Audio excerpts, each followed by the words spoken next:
Amalan apa yang bisa membantu ruh agar naik makomnya? Itu dulu Pak, jangan jawab dulu Pak Ustaz ya. Pak, tadi saya sudah lumuskan ya. Amalan jasad, sholat, zikir, baca Quran. Oke? Sholat, zikir, baca Quran. Amalannya nafs jiwa itu adalah melemahkan jiwa. Gimana caranya? Puasa, kurangin tidur, kurangi emosi, kurangi nafsu ngomong. Nah, saya ini kan banyak ngomong nih. Saya harus punya waktu Pak mendengarkan orang dan diem. Kalau enggak, ini bisa mental juga nih. Bahaya juga ini mulut ini. Amalannya qalbu adalah menyebut-nyebut nama Allah. Maka amalan qalbu dia harus nyebut Allah, Rahman, Rahim ya. Ambillah Asmaul Husna, pelajari kepada ahlinya, nanti dikasih Pak zikir-zikirnya. Naik sendiri Pak qalbunya. Amalannya ruh hanya memandang dan merasakan Allah Subhanahu wa ta'ala. Allah itu dekat apa jauh? Dekat apa jauh? Allah mengatakan apa? Inni qarib, aku sangat-sangat dekat. Tapi terasa nggak? Kenapa tidak terasa? Karena ruh ini dipenjarakan oleh kolbu, kolbu dipenjarakan oleh nafs, nafs oleh tubuh ini. Lengkap Pak. Jadi benarlah Nabi mengatakan, ini dunia, ini penjara bagi orang yang percaya kepada Allah. Ya, sijnul mu'min. Jadi gimana supaya ruh kita bisa meningkat, bukan dengan banyak sholat. Sholat tetap 5 waktu kita jaga, ruhnya harus menemukan ilmunya. Maka ruh ini senangnya ngaji, belajar. Nah, ini kabar gembira nih Pak. Bapak yang tahan duduk dari tadi itu ruhnya nyaman itu. Ruhnya lagi gembira itu.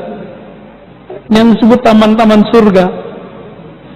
Nanti ada zikiran, ada ratibul haddad. Bapak tahan nih duduk. Itu kolbunya nyaman itu. Walaupun pegel-pegel kakinya Pak. Rasakan aja di kolbu itu nyaman ya.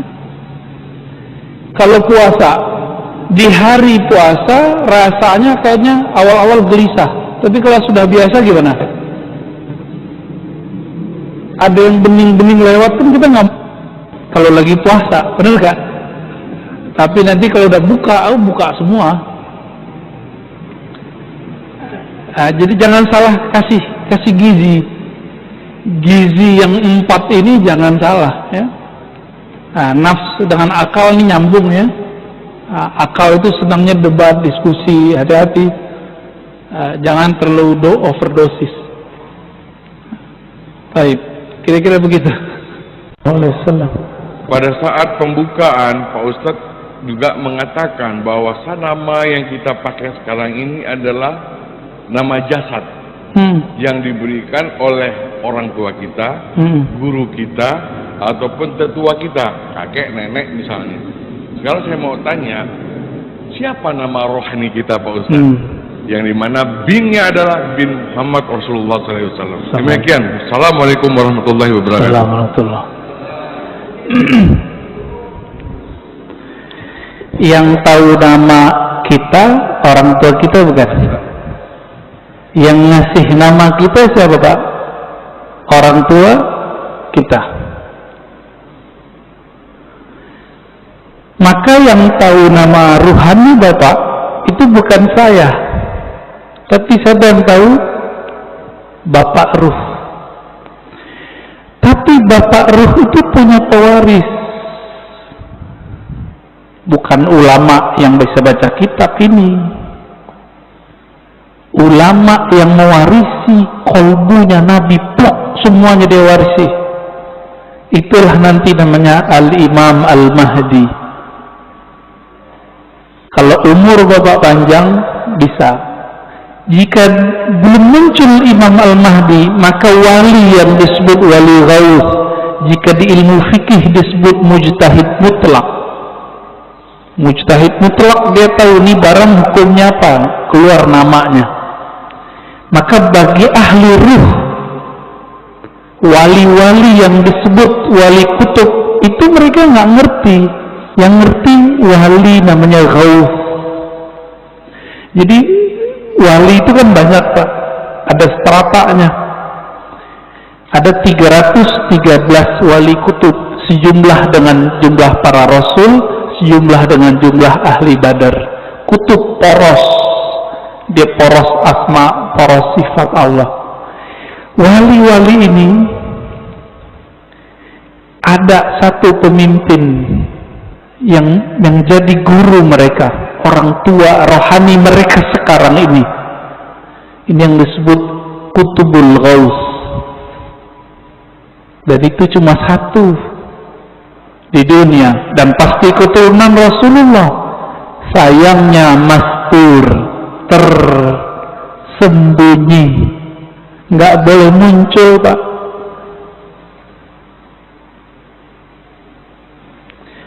Bapak pengen tahu nama ruhnya,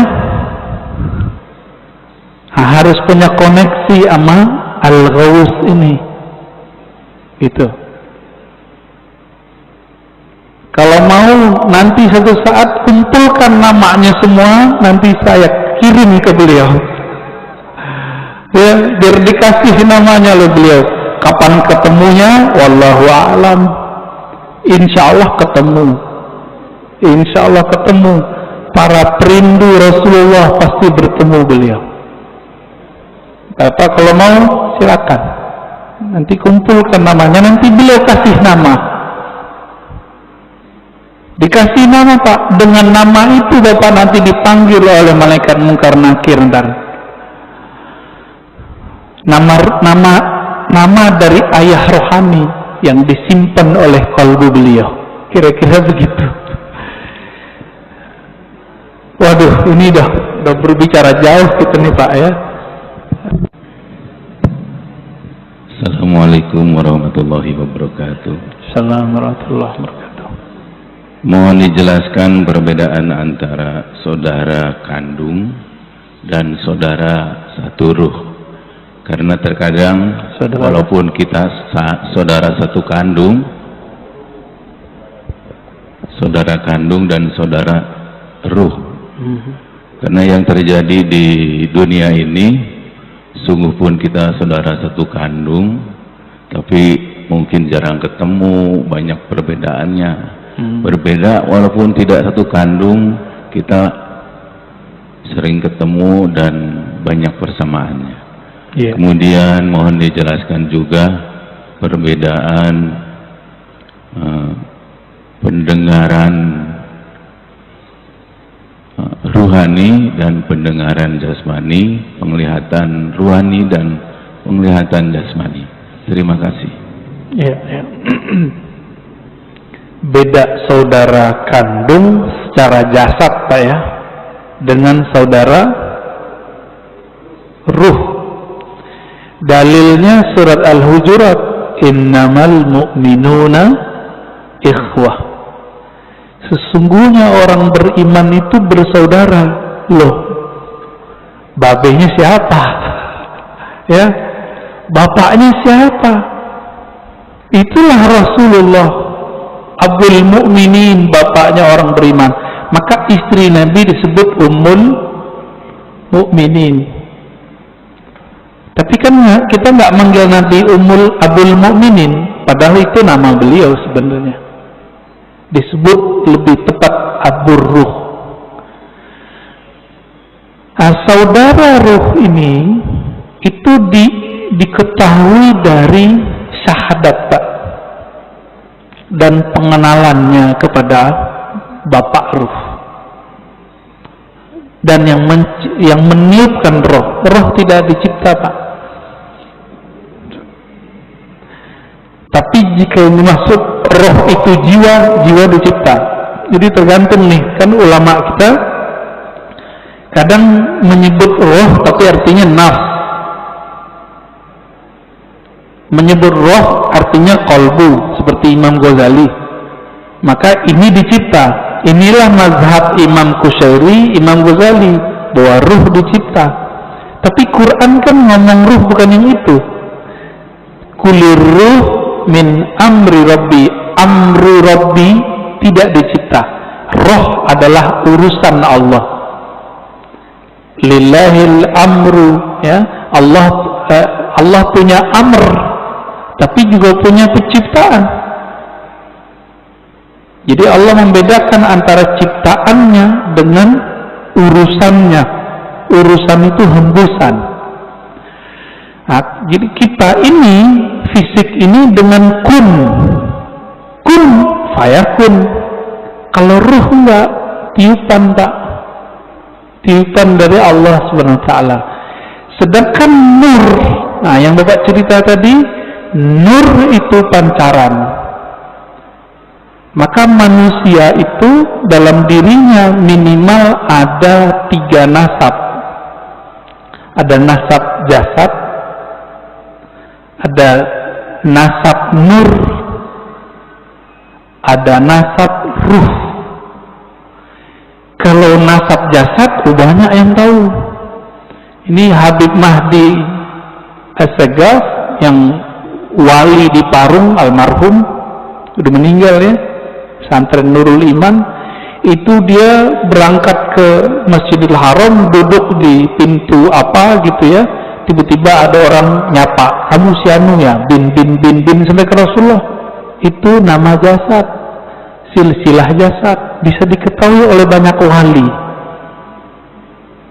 Banyak wali bisa tahu, Pak. Tapi kalau nasab nur, nasab ruh, cuma Nabi yang tahu. Karena qalbu Nabi diwariskan nanti isi ilmunya ke Imam Al-Mahdi, maka beliau tahu, Pak, nanti. Tapi nantinya udah nggak lama loh, Pak ya. Jangan dikira 100 tahun lagi, enggak. Ini COVID ini sudah penanda kalau ini sudah dekat. Negara udah banyak yang kolab, Pak, sekarang. Bener nggak?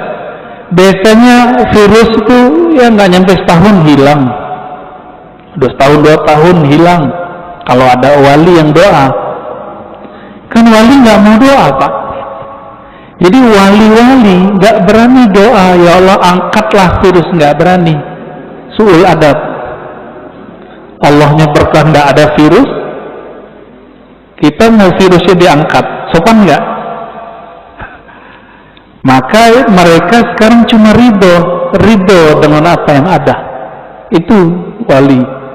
Jadi mohon maaf kalau bapak-bapak ini ngotot, ya Allah angkatlah virus, jangan maksa Allah dong ya. Kalau kita mengerti kehendak Allah, Allah belum berkehendak virus ini berangkat. Apa yang kita katakan, ya Allah berikan aku kesabaran, ridhoi kami. Jika umur kami panjang, panjangkan dalam keselamatan. Jika aku ambil dalam syahid. Semoga yang meninggal dalam virus ini dianggap syahid. Amin, amin ya. Assalamualaikum warahmatullahi wabarakatuh. Waalaikumsalam. Buya tadi menyampaikan corona salah satu awal kemunculan, tanda awal kemunculan. Tapi jauh sebelum itu saya meyakini sistem Dajjal ini udah mulai itu, Buya. Lalu kelak ruhani yang bermain. Jadi perangnya itu kan yang Buya sampaikan tadi kan bukan perang lagi fisik, tapi udah main ruhani. Sejauh ini Buya, kalau saya bisa istilahkan, ruhani sama jasad saya ini belum kawin ini Buya. Jadi ruhani saya ini masih terbungkus oleh jasad, sehingga ya jasad biasa, ruhani. Yang saya mau tanyakan, perkawinan antara ruhani saya dan jasad saya ini, Buya, Demikian Buya. Assalamualaikum warahmatullahi wabarakatuh.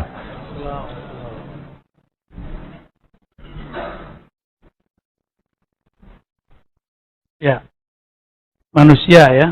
Nih bisa buat ilustrasi. Bapak, saya kasih serban ya. Oke, sejenggot dikit. Kayak Pak Panji. Ya.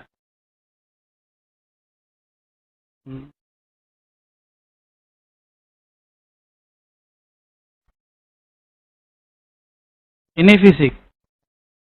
Anggap saja benar ya, kayak manusia ya. Ini fisik kita, ini fisik. Tubuh ini dari mana? Dari tanah. Ntar kalau dia pulang, kemana dia pulangnya? Pulang ke tanah. Tubuh ini fisik, kembali ke fisik. Maka tidak perlu perkawinan antara tubuh ini dengan ruh. Ruh kita ditiupkan Allah dulu di perut ibu kita. Berarti kita inilah yang disebut alien sebenarnya. Sekarang pesawatnya bernama manusia. Jadi ini adalah pesawat tercanggih di alam semesta. Jangan cari-cari piring terbang. Itu di rumah aja tuh piring terbang. Show. Ya.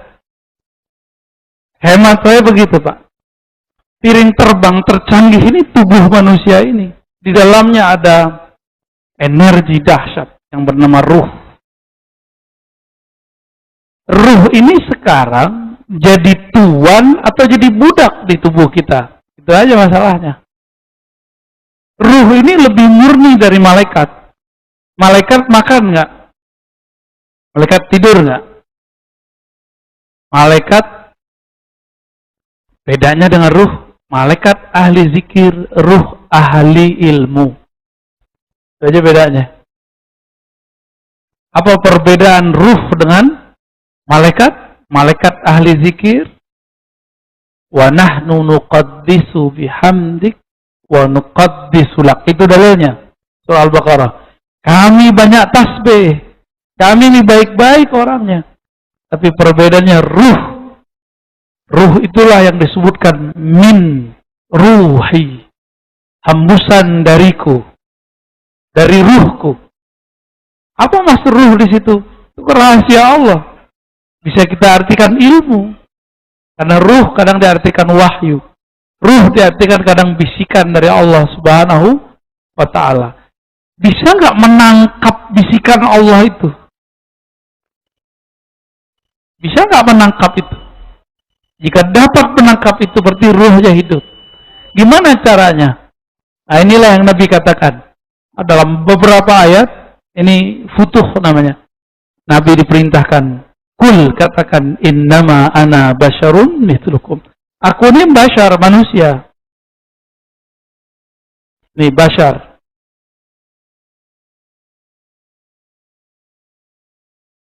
Basyar itu manusia, man. Manusia laki-laki lah ya, manusia. Bedanya apa? Kalian gak sadar, aku sadar. Makanya yuha ilayya. Diwahyukan ke dalamku. Apa yang diwahyukan ke dalamku? Bahwasannya la ilaha illahu. Bahwasannya Allah tiada Tuhan yang berhak disembah kecuali Dia. Berarti ciri-ciri ruh sudah hidup. Di kolbunya hanya ada ilah. Apa arti ilah? Tuhan, itu terjemahan. Tuhan, apalagi arti ilah?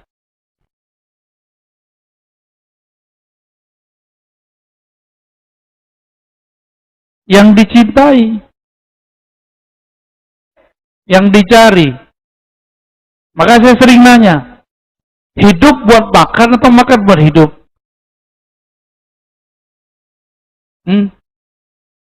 Yang benar yang mana nih? Ruh kita butuh gak makan nasi begitu? Malaikat aja gak makan, apalagi ruh. Lalu makanan malaikat apa? Zikir. Kita punya sisi malaikat, itu kolbu namanya. Jadi Bapak di dalam ini ada namanya kolbu. Ya. Kolbu ini makanannya cuma zikir. Kebanyakan mursyid, guru, kiai berhenti di sini. Zikir pagi sore, zikir malam, zikir khofi, berhenti di situ. Padahal ada lanjutannya. Bagian terdalam dari diri seorang itu ada namanya ruh. Di situ ada pengetahuan tentang Allah Subhanahu wa Ta'ala, dan pengetahuannya mutlak. Itulah yang disebut al-haqqu min rabbika. Jika turun ilmu ke dalamnya, itu pasti benar. Makanya ilmu Rasulullah pasti benar. Karena Rasulullah manusia, kita manusia. Kenapa beliau pasti benar, kita pasti tidak benar? Karena kalam yang muncul dari kalbu beliau, itu munculnya bukan dari ro'yu, bukan karena sekolah, bukan karena pengalaman hidup, bukan karena zikir yang banyak, tapi karena di kalbunya ada ruh yang hidup. PR kita ke depan, Bapak Ibu, ayo belajar ilmu ruh. Belajar hadis, tapi targetnya ngerti ruh. Ini belajar hadis, belajar sunnah, nyalahin orang lagi. Berarti gagal paham. Karena ahli ruh tidak ada kepentingan menyalahkan orang. Kalaupun menyalahkan, itu karena sayang. Bukan menyalahkan yang dikemukakan. Bukan kata sunnah bid'ah yang dikemukakan. Ya, tapi rahmah yang dibicarakan.